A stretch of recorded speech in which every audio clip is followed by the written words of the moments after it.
लगातार घटना आप लोग तो एक सामाजिक सौहार्द के लिए और मानवीय आदर्श के लिए सामाजिक सांस्कृतिक मूल्यों को स्थापित ऐसे ही मुशायरा कभी जो सामाजिक क्रांति हुई है, जब भी कोई वैचारिक क्रांति हुई है उसमें जीवन में बहुत सारे चीजों का महत्व है, उसमें मुशायरा भी है। हमारे मंचासीन जो भी अजीज दूर दूर से मेरी बहनें मुशायरा का जीवन में क्या मतलब है, जब भी कोई ऐसी व्यवस्था समाज में बनती है वह किसी न किसी सामाजिक सरोकार के कारण बनती है। दुनिया में जब भी कोई घटना घटित होती है मानवीय जीवन में, तब तब एक नई अवधारणा और नया विचार बनता है। उसमें मानव जीवन के उत्कृष्ट निर्माण में सबसे महत्वपूर्ण विचारों का, भावनाओं का बहुत असर पड़ता है। आप सब बुजुर्ग हैं, इधर हमारी माँ बहनें बैठी हैं, सभी धर्म और जाति के लोग, मैं उनको प्रणाम भी करता हूँ। नमो बुद्धाय, जय भीम। और इधर सभी गार्जियन लोग बैठे हैं। समाज में एक अच्छे इंसान की जरूरत है। मैं मानता हूं कि इस देश में अब इंसान नहीं है, मेरा मानना है। अब 1-8% कोई बचा हो तो बचा हो, मेरी किसी से बनती नहीं है, क्योंकि सामाजिक सरोकार पर संघर्ष करने की हिम्मत, विचार अब खत्म हो गए। सच के रास्ते चलने की भी हिम्मत खत्म हो गई। हम दो तरह की बात करते हैं, कभी कभी भी किसी राजनीतिक जीवन में या किसी भी धार्मिक उत्कंठा के विचारों में नहीं फंसते। हमेशा कोई भी कवि, चाहे वो अभी एक कवि क्या नाम था जिसने यूजीसी पर अपनी गलत, कुमार विश्वास, मैं किसे मानूं अच्छा आदमी। एक छोटी सी विचार आए जीवन में, सामाजिक स्तर पर जो सामाजिक शारीरिक मानसिक रूप से जिनका प्रताड़ना सदियों से हो रहा, सुप्रीम कोर्ट के कहने पर एक कमिटी ने एक विचार लाया और उसमें मैंने देखा सबसे पहली टिप्पणी कवि के द्वारा जिस तरीके से की गई, वह एक समाज का दर्पण होता है। और मुझे लगा कि एक काला स्याही कहां से पड़ी। तो जब हमारे अनुज ने दिल्ली में हमसे कही कि आपको आना है, मैं जानता था कि मैं बहुत दिक्कत में ही जा पाऊंगा। कभी उस कोने में घटना, कभी उस कोने में घटना, मेरे लिए ऐसी चीजें बहुत महत्वपूर्ण नहीं है, लेकिन इंसान महत्वपूर्ण।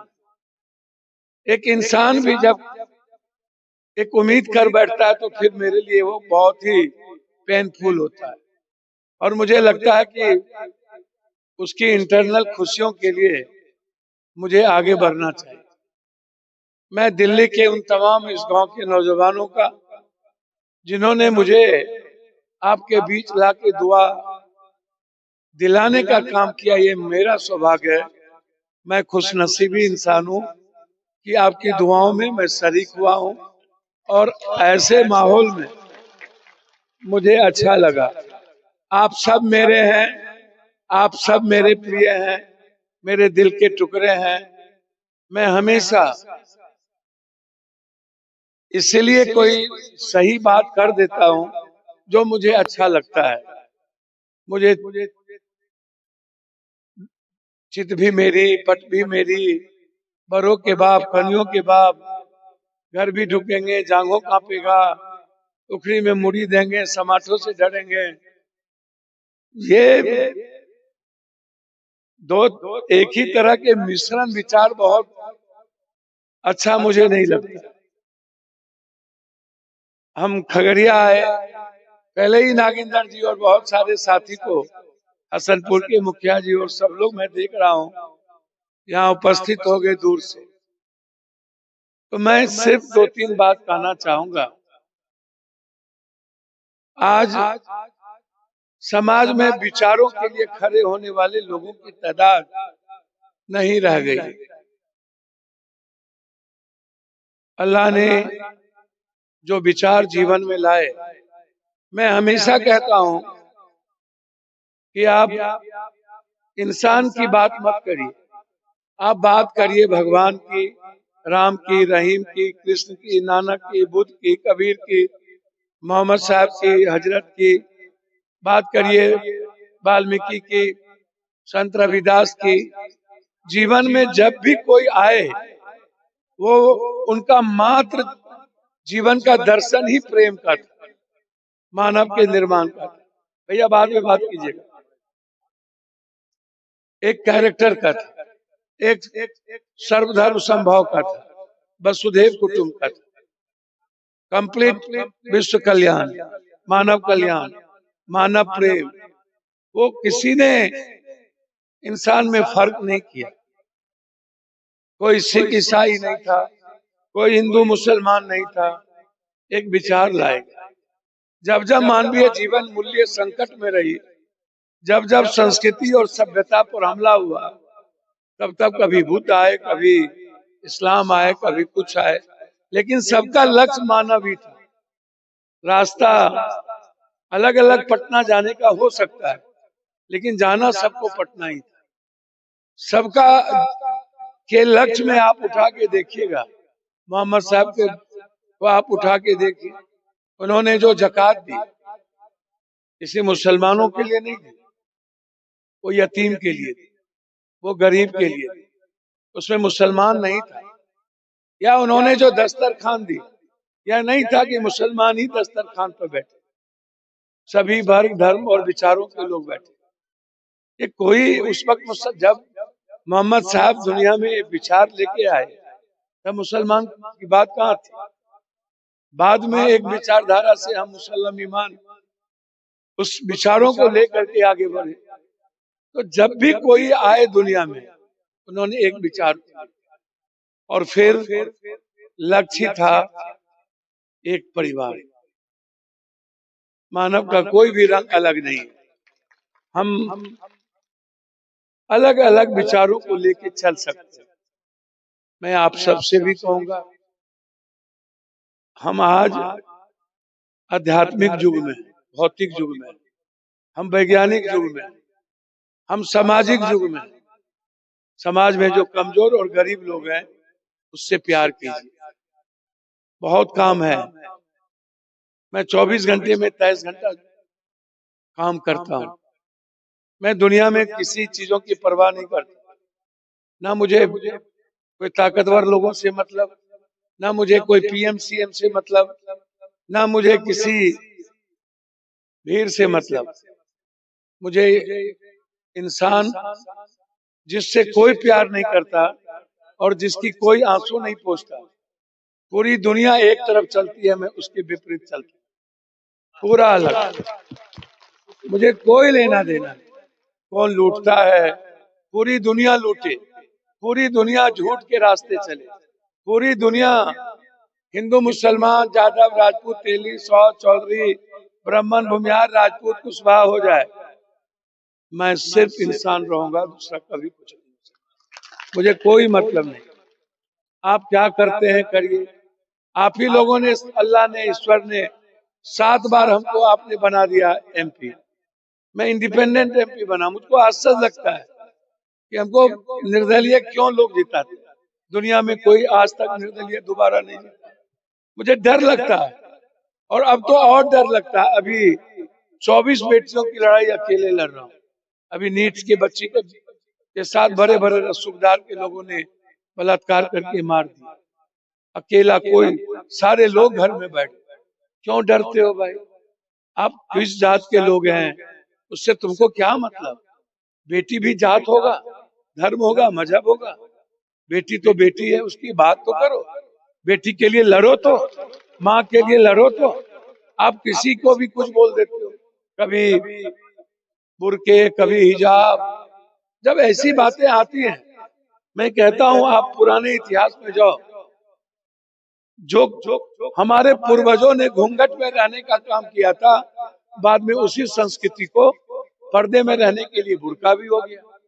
उसको आप मुसलमान मत बनाओ। हम हमेशा एक ऐसी जीवन जीते रहे, उसको मुसलमान से नहीं जोड़ सकते।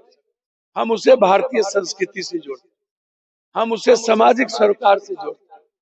लेकिन कुछ लोग हैं जिनको किताब और इतिहास से सरोकार ही नहीं है, जिन्हें सियासत के कुर्सी के अलावा कुछ जानना ही नहीं है। तो सियासत की कुर्सी जिंदा कैसे रहेगी और इन लोगों की दुकान कैसे चलेगी, उसी मुद्दों को ये ढूंढते रहते हैं और वहीं ये लोग पलीता लगाते रहते हैं। मुसलमान मुसलमान हिंदू जाधव। अरे यार, अभी एक छोटी सी चीज आई यूजीसी, जिसमें दलित, एसटी, एससी, गरीब की बेटी, विकलांग, जो ब्लाइंड है, जो सामाजिक रूप से गोरा नहीं है, काला है, कपड़े गंदे थे, जिनका शोषण यूनिवर्सिटी, स्कूल, कॉलेज में होता था, उसके लिए एक छोटा कानून आया अपनी बात रखने को।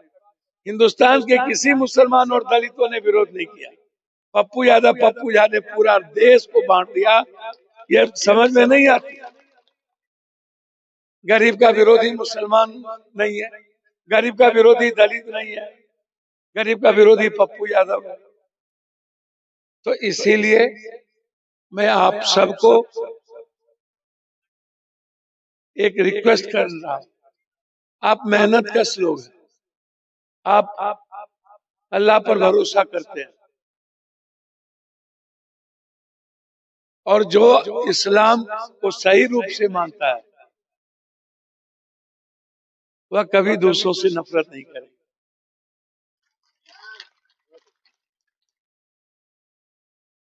अल्लाह को इतनी, मोहम्मद साहब को इतनी पत्थरें चली, उसने कभी जवाब दिया? कभी प्रतिक्रिया की?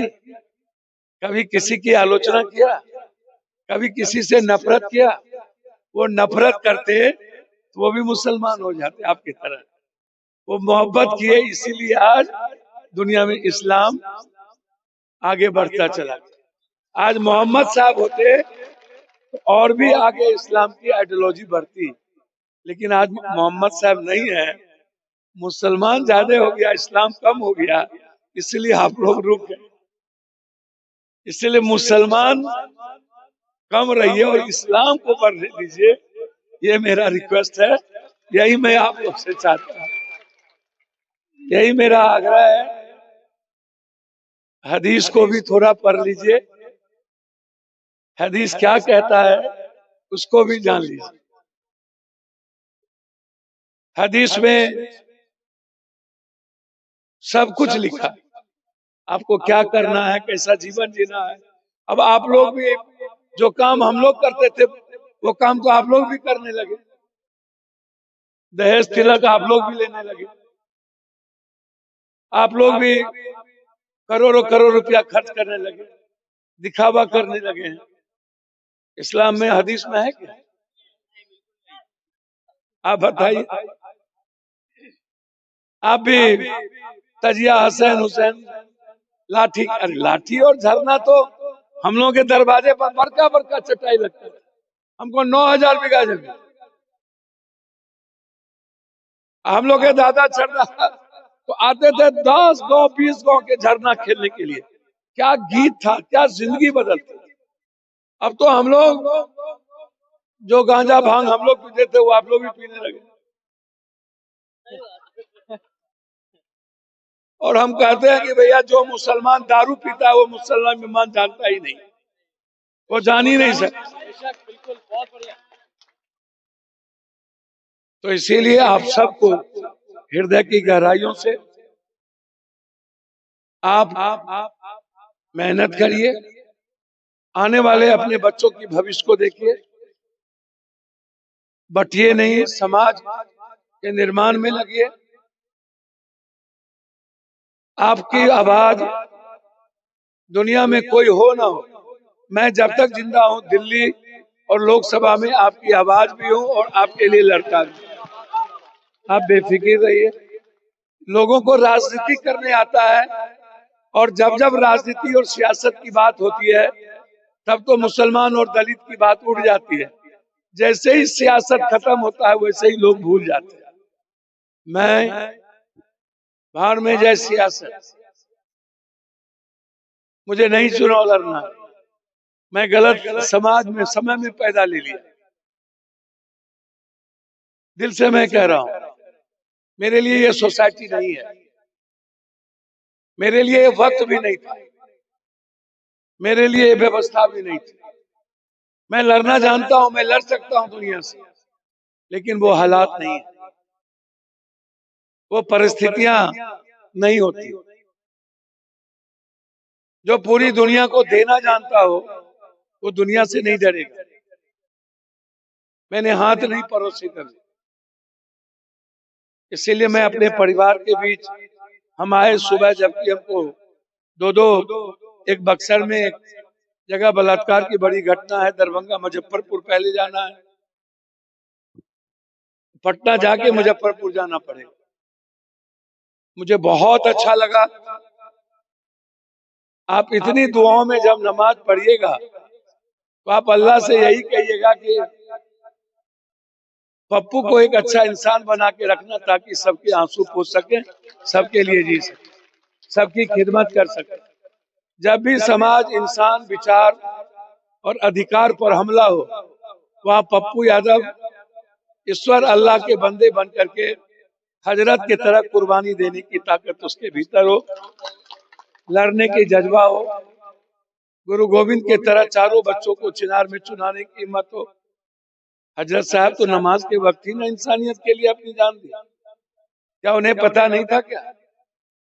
लेकिन यदि वो कुर्बानी नहीं देते तो ये जो यजीद का संतुलन था वो खत्म नहीं होता। तो किसी न किसी को कुर्बानी तो देना पड़ेगा। मैं मान लेता हूँ कि अल्लाह हम ही को चुन लिया हो कुर्बानी देने के लिए। इसलिए मैं बहुत आनंद में हूँ, आनंद में रहता हूँ। मैं ये पीएम सीएम, ये राजनीतिक चोर उचक्का से कभी डरता नहीं हूँ, और जब तक ये गंदे लोगों को मैं मिटाऊंगा नहीं, मैं तब तक चैन से नहीं बैठूंगा। ये मैं आपको भरोसा करता हूँ। इन्हीं शब्दों के साथ, ये रोड के लिए बोल रहे हैं, रोड के लिए जी हाँ, हमको तो आप ले आए उठा पटक वाले से। हम लोग भी वैसे हैं, सब शायर लोग भी, शायर लोग वैसे ही आए हैं। शायर लोग तो माल लेके भी आते हैं। आप लोग तो जहाँ कुछ मालो मिलता, हमको कौन माल मिलने वाला है? तो इसीलिए ये जो शायर की खूबसूरती है, जेब नहीं भरेगा तो शायर भी नहीं करेगा। तो इसीलिए हम तो इनके मोहब्बत में आ गए। मोहब्बती में हम लोग भी। आप लोग का कोई बात नहीं। आप लोगों का, इन लोगों का मोहब्बत कुछ महात्मा गांधी से भी है। तो कुछ शायर की बात है तो कुछ होते रहे। तो चलिए, हल्की फल्की बात होती रहनी चाहिए। छोड़ दीजिए, कौन बर्मा से बात करिएगा, उससे बात करके गोबर पर घी डालिएगा तो महक गोबरे का आएगा। तो भैया 70 साल हो गया तो हम आए ना। आप बेफिक्र रहिए। यहाँ तो आप ले आए हमको, यहाँ आप हमको ले आए। इनको बोलिए हमको भूले नहीं। इधर जो कुछ लोग पैसा वाला सब बैठल है, हटिए हटिए, कुछ पैसा वाला मंच पर है, कुछ पैसा वाला इधर है। तो ये जो पैसा वाला सब बैठल है, जो आप लोग कमाते हैं इधर उधर से, एकाध जकात हमको दे दिया कीजिए, ताकि हम बांटते रहे। उधर से नहीं मांग रहे हैं, इधर इधर वीआईपी कोटा वाले से मांग रहे हैं। वो अल्लाह वाले से नहीं मांग रहे हैं, ये अल्लाह को चलाने वाले से मांग रहे हैं। उधर अल्लाह को मानने वाले हैं, इधर चलाने वाले लोग, जैसे हम लोग चला लेते हैं मंदिर में ढूंढ। तो इसीलिए आप सबको दिल से शुक्रिया। मेरे जिंदगी के सांसों में आप लोग हैं। यह सड़क में कल ही किस डिपार्टमेंट से है, कहां से है, मैं कल ही बात करूंगा। मेरा प्रयास होगा जितना जल्दी हो सके इस सड़क का निर्माण में पप्पू यादव के द्वारा। और बेफिक्र बहुत रहिए, शुक्रिया। एकदम बेफिक्र रहिए। एक तो मैं सोता नहीं हूँ, मुझे कोई मतलब नहीं है। मैं ईश्वर अल्लाह को मानूं या ना मानूं, लेकिन उसका काम करता रहता है। मैंने कहा, मैंने देखा नहीं ईश्वर को, अल्लाह को, राम रहीम, किसी को, शंकर को, लेकिन तुम्हारा जो कैरेक्टर है वो मैं, और तुमने जिस खूबसूरती से दुनिया को बनाया है, तुम्हारे दुनिया को, तुम्हारी रचना को बचाने का काम मैं करता रहूं। बेशक, बहुत अच्छा। मेरे मुंह से भूल से भी कुछ निकल जाए तो सोच लीजिएगा वहां देर हो सकता है, पप्पू यादव में देर नहीं है। बेफिक्र, बेशक, जहां सारे रास्ते बंद हो जाएं, वहीं से पप्पू यादव का रास्ता शुरू हो जाए। जब सारी उम्मीदें आपको लगे कि बेटी का निकाह कैसे होगा, हमारे बच्चे कैसे पढ़ेंगे, हमारी इलाज कैसे होगी, जब सब छोड़ दे, परछाई छोड़ दे, तो समझ लेना एक भगजुगनी उम्मीद है अंधरिया रात में, वो है पप्पू यादव जो आपके लिए खड़ा है। कहीं सोचने की जरूरत नहीं है। मुझे ना पैच उधार मांगना है। हर देश के गरीबों का इलाज और उसकी खुशियां पप्पू यादव के जीवन जीने की एक ताकत। आप मुस्कुराते रहिए, आप खुश रहिए। मैं आपके लिए परिवार के तरह, बेटे के तरह, सगे भाई के तरह और आपके विचारों को लेकर आगे बढ़ता रहूंगा और आपकी खिदमत में लगा रहूंगा। शुक्रिया।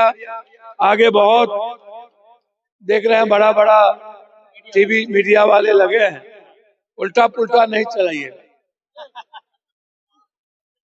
क्योंकि आपके प्रधानमंत्री से ज्यादा व्यूअर्स और लाइक पप्पू यादव का है। इसलिए ऐसा कुछ नहीं चलाइएगा कि उल्टा पुल्टा फिर सुबह दूसरा बात हो जाए। मैं विचारधारा की बात करता हूँ, कोई कह देता है तो मियाँ हो गया, ये तो मियाँ का पैदाइश हो गया। हमको लगता है चलो, जिसको जितना ज्ञान है, जालिम लोगों को, निरक्षर लोगों से और ना समझ से मोहब्बत करो, नफरत करने की कोई जगह नहीं है। इसलिए ना समझ को माफ कर दो, उनको बोलने का राइट है, बोलते रहो। मेरा काम है मोहब्बत का और सही विचारों के साथ जीने का, मैं वो करता रहूंगा। अल्लाह हाफिज, खुदा आप सबको खुश रखे, एक मिनट, हर संकट हमारे से आपको शफीक, दूर रखे। अल्लाह आप सबके जीवन में हमेशा खुशियां दे। आमीन।